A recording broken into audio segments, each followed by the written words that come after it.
Merhaba arkadaşlar, Papatya Örgü Dünyası YouTube kanalıma hoş geldiniz. Bugün sizlerle beraber bu güzel modeli çalışacağız. Bu model çoğunuzun bildiği gibi Afgan modeli ama birazcık üzerinde oynamalar yaptım. Normalde bu Afgan modeli 2 renk yapılıyor ve şu sık iğneleri sadece 3 sıra yapılıyor. Ama ben tek renk yapmak istedim ve şuradaki sık iğnelerini de 5 sıra yaptığımda ortaya çok değişik, Afgan modelinden daha da şık bir şey çıktı bana göre. Ben çok beğendim. Bilmiyorum sizlerin düşüncelerini yorumlarda bahsederseniz çok sevinirim. Gerçekten ben çok beğendim ve severek ördüm. Şöyle yakından da göstermek istiyorum. Şöyle kabartmalı 3 boyutta harika bir model oldu. Daha önceki videolarımda birkaç sene önce Afgan modelini göstermiştim. 2 renk ve şal ipiyle göstermiştim. O da çok güzel olmuştu ama bunu daha çok beğendim.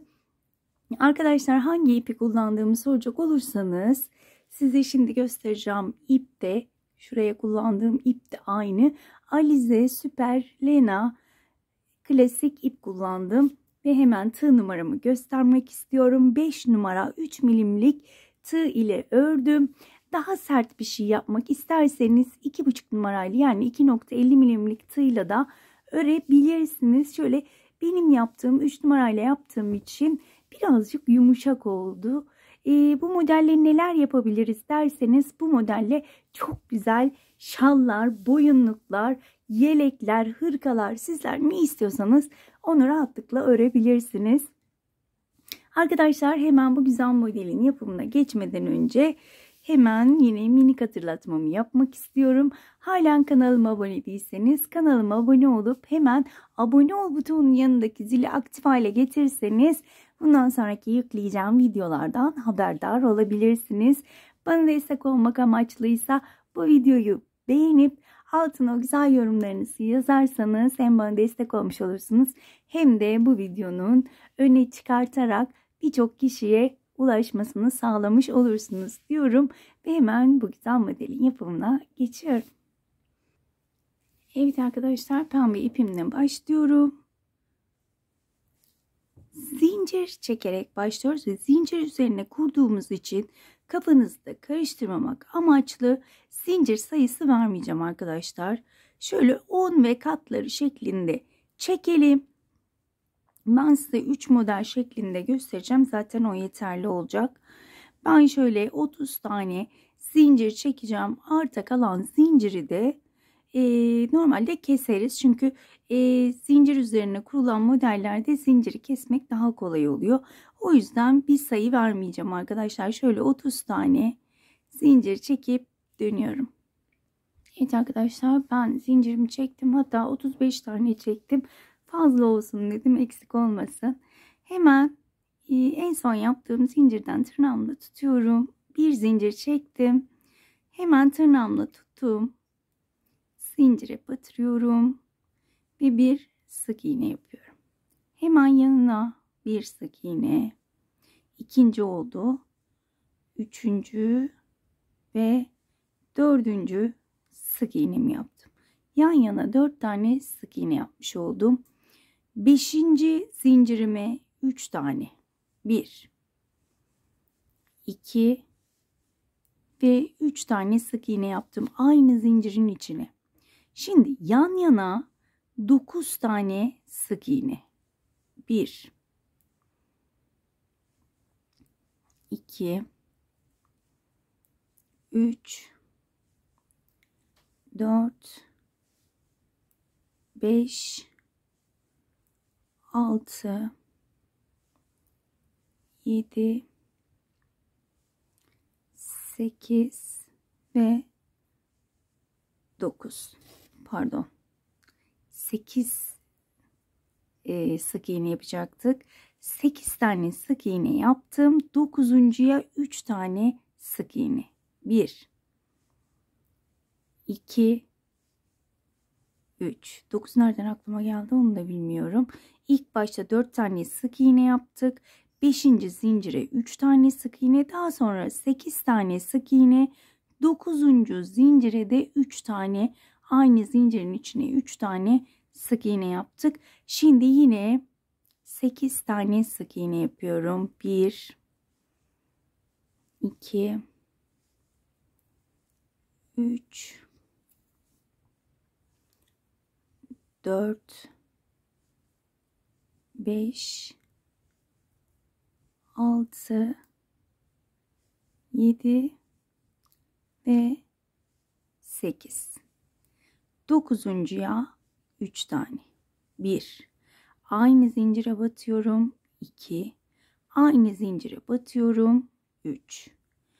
Bu şekilde bakın 3 tane tepe noktamız oldu. Yani modellerimizi ona çalışacağız. Ve son olarak 4 tane. 1 2 3 ve 4. sık iğnem. Şu kadar zincirim arttı. Hemen onu kesiyorum. Aklınızı karıştırmasın diye. Şöyle ucundan tutup sıkılaştırıyorum. Kesinlikle çözülmez. Bu şekilde sıramızı tamamladık. Sonra bir zincir çekiyorum. Yanlardan genişleme yapmaması için bakın hemen şöyle şuraya değil de onun yanına, yani bir tane atlayıp ikinciye şu şekilde biraz yakınlaştıralım. Daha net görmeniz için. Ekran kır. Evet. Bakın. Birinci değil, ikinciye şöyle arkadan batıyorum bakın. Şu şekilde tek teline batıyorum. 1 2 3 ve 4 yine yana yapmış oluyoruz kenar kısmına. Bakın tam tepe noktasına geldim. Tam tepe noktasına 1 aynı yere batırıyorum. 2 aynı yere batırıyorum. 3 daha sonra yine 4 tane. 1 hemen yanındakine bakın arkadan batıyorum. 2 3 ve 4 arkadan batarak 4 tane sık iğne yaptım. Bakın burada yine genişleme olmaması için 1 2 üçüncüye batıyorum. İkisini boş bıraktım. Yine 4 tane sık iğne. 1 2 3 ve 4. Tepe noktasına geldim. Tepe noktasına yine bakın arkadan batıyorum. Ve aynı noktaya 3 tane. 2 ve 3. Ve daha sonra hemen 4 tane daha yan yana. 1 2 3 ve 4. 1 2 üçüncüye yine arkadan batıyorum ve 4 tane. 2 3 ve 4. Bakın 4'te hemen zaten tepe noktasına geliyorum. Tepe noktasına yine 3 tane. 1 2 3. Daha sonra bakın burada 4 tane vardı. Ama şu anda 5 tane arttırma yaptığımız için 1 2 3 bakın 4'e atlıyorum. Direkt 5'e, yani 4 tane olacak. 4. Bir tane atlıyoruz ki genişleme olmaması için ve sıramı bu şekilde bitiriyorum. Bir zincir çektim. 3. sıraya geçtik. Bakın hemen önümdeki değil, onun yanındakine şöyle arkadan batıyorum. 1 2 3 4. Yine tepe noktasına geldim. Tepe noktasında bakın. Yine burada 3 tane. 1 2 3. 5 sıra boyunca aynı şeyleri yapacağız. Yine 1, 2, 3 ve dördüncüye de şöyle arkadan batarak bitirdim. Şimdi 1, 2, üçüncüye şöyle arkadan battım. Ve yine 4 tane tepe noktasına gelene kadar 2, 3 ve 4. Tepe noktasına geldim. Tepe noktasına batırıyorum. 1, 2, 3. Tekrar aşağıya doğru iniyorum. Yan yana 4 tane sık iğne yapıyorum. 3 ve 4. 2 tane sık iğne atlıyorum. Üçüncüye battım. Yine 4 tane 2, 3 ve 4. Tam tepe noktasına aynı sık iğne tepesine 3 tane. Daha sonra yine bakın 1, 2, 3. Bir tane atlıyorum. En sonuncusuna şu şekilde batıyorum.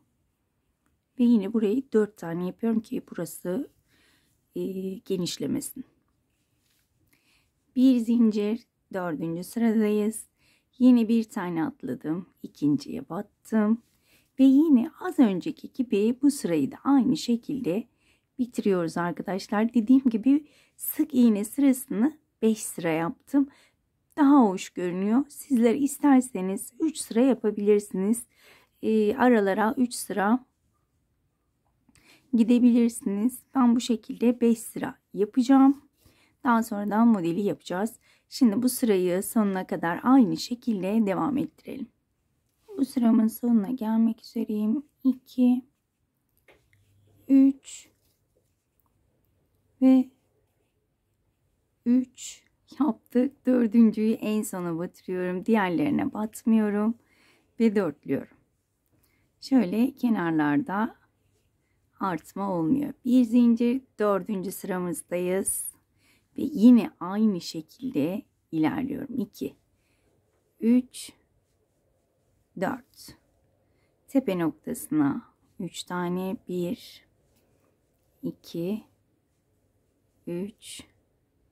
Yine yan yana 4 tane. 1, 2, 3,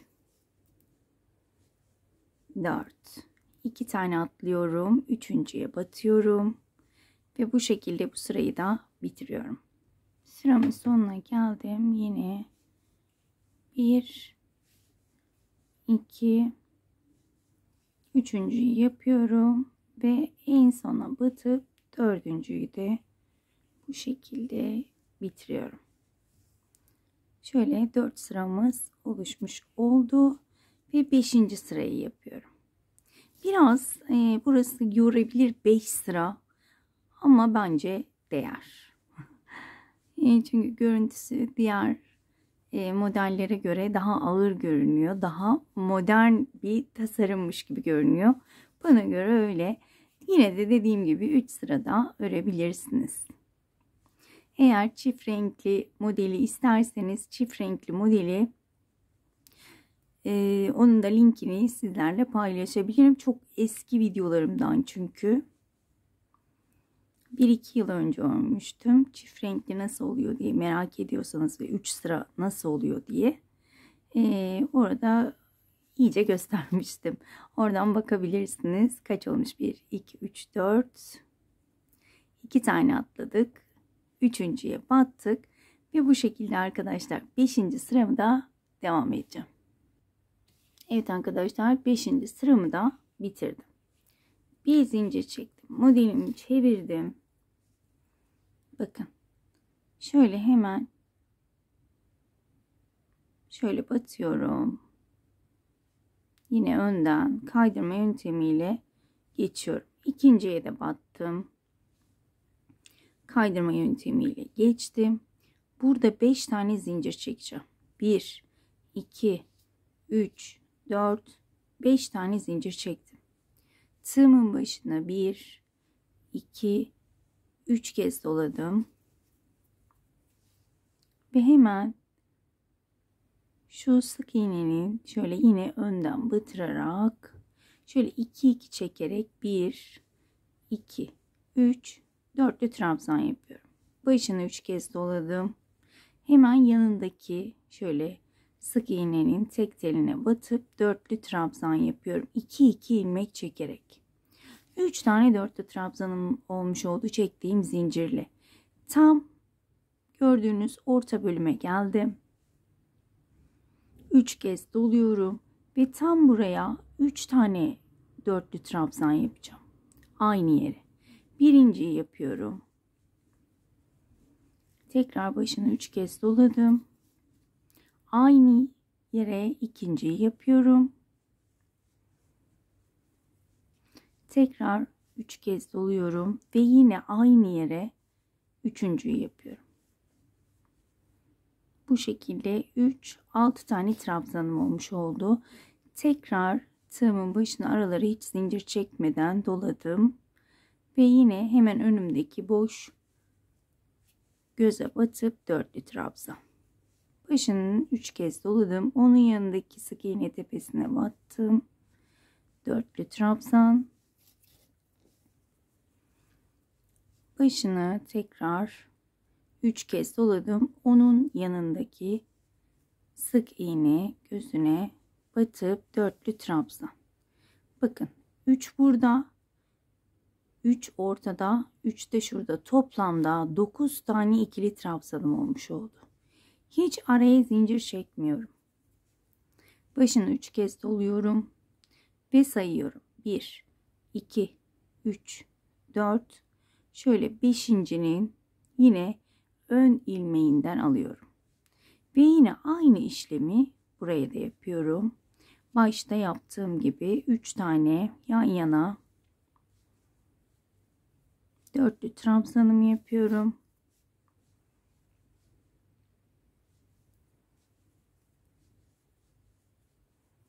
Ve tam tepe noktasına geldim. Bakın şuraya. Hemen buraya da 3 tane. Birinciyi yapıyorum.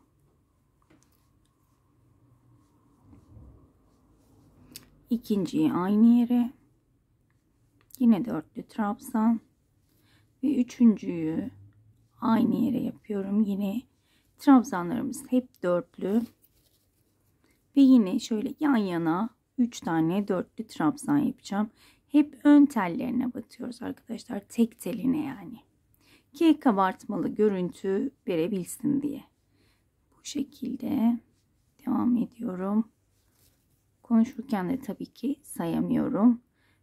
3, bir tane daha yapacağız. Toplamda 9 tanemiz olacak. Evet, sonuncu 4'lü trabzanımı yaptım. Ve modelim bu şekilde görünüyor. Yine araya hiç zincir çekmedim. 3 kez tığımın başını doladım. Şöyle sayalım. 1, 2, 3, 4, 5.'ye şöyle önden battım. Ve yan yana 3 tane 4'lü trabzanımı yapıyorum. Buraları kesmiyorum kafanız karışmaması için.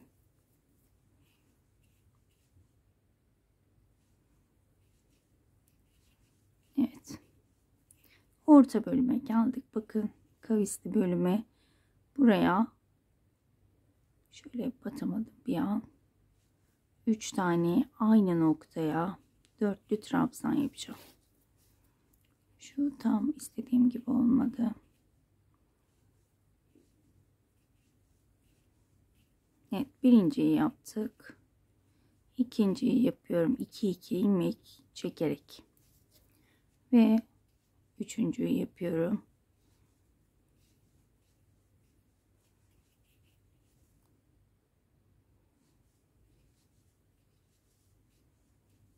Evet. Şöyle bakıyorum. Bir tane daha yapacağım. Bakın. Şimdi şurada çok kavis kalıyor. Bakın. Şöyle yaptığımda Ben diğerinde şöyle yaptım. Orada çok kavis kalmaması için 3, 6, 1, 2, 3, 4, 5, 6, 7, 8. Şöyle şunu da yapalım.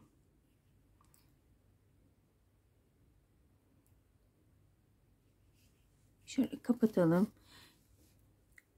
9'uncuyu 3 kez doladım. Bakın. Bir şuraya battım. Bir de şuraya battım. Ve o şekilde yaptım. Orada çok kavis kalmaması için. Normalde burada bayağı bir kavis kalıyor. O benim çok hoşuma gitmiyor. O yüzden böyle tekrar göstermek istiyorum orayı size. Bakın bayağı bir şey kalacak. Boşluk kalacak. O yüzden 3 kez doladım. Bakın bir buraya, net mi kameramız? Evet. Bakın buraya ve ikisini aynı anda batmış oldum. İlmeği içinden çektim. Ve 1, 2, 3, 4.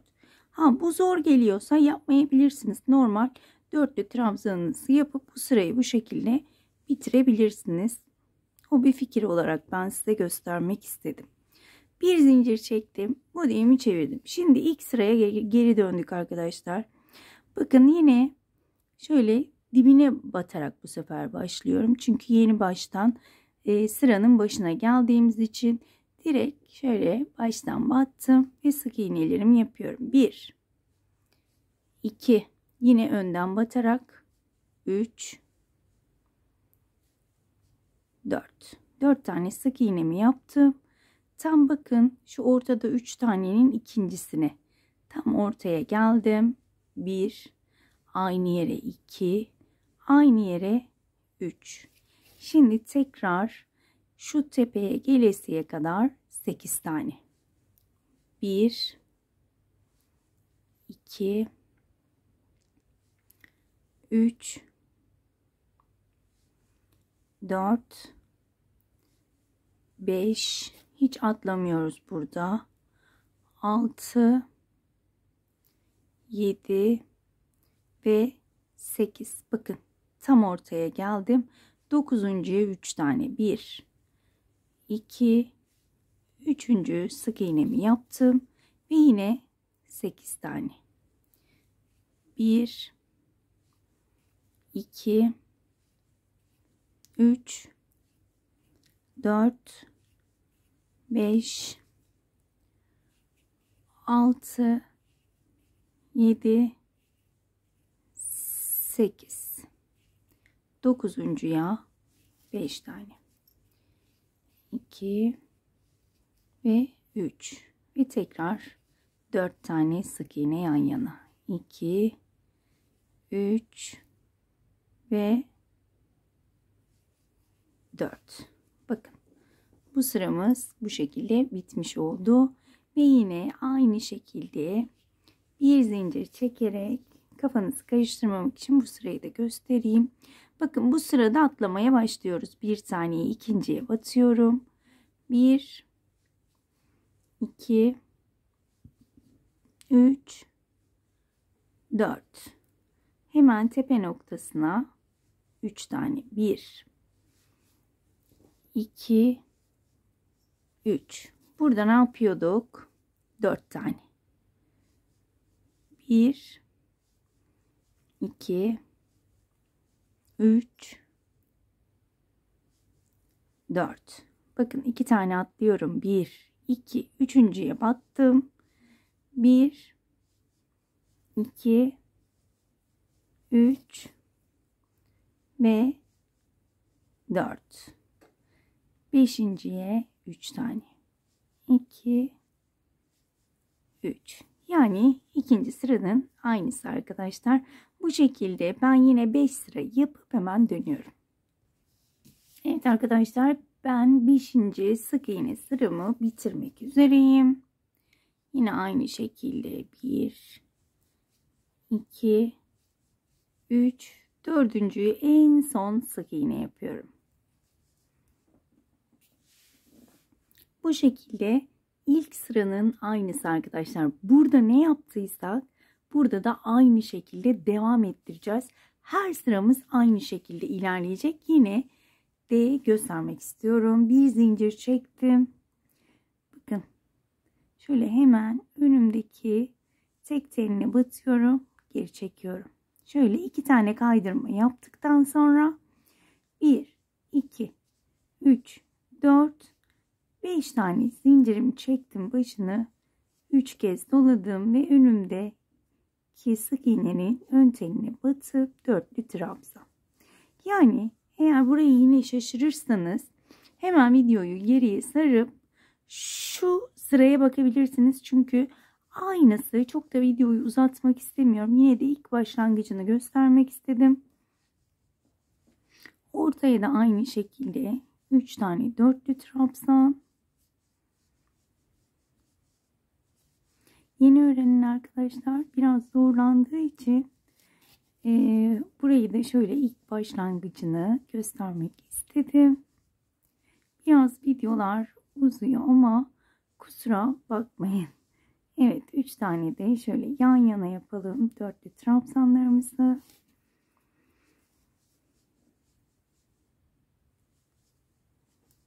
Evet. Kaç tane olmuş? 1 2 3 4 5 6 7 8. Bir tane daha yapıyorum. Ve hiç araya zincir çekmeden başını 3 kez doladım. Ve hemen bakın şöyle göstermek istiyorum. 1, 2, 3, 4, 5.'ye batıyorum arkadaşlar. Bu şekilde devam ettiriyoruz. Çok da videoyu uzatmaya gerek yok. Hemen diğer modelimi de göstermek istiyorum tekrar. Gördüğünüz gibi uzayınca çok muhteşem, çok güzel bir şey ortaya çıkıyor. Pembe renkli de çok güzel oldu. Pembe renkli daha belirgin oldu zannedersem. Evet, pembeyle daha belli. Morda çok belli olmuyor zannedersem. Evet arkadaşlar, modelimizi bu şekilde yapıyoruz. Umarım ayrıntılı bir şekilde anlatabilmişimdir. Umarım sizler de anlatımımdan memnun kalmışsınızdır. Bir dahaki modellerde görüşmek dileğiyle. Kendinize çok iyi bakın. Hoşça kalın.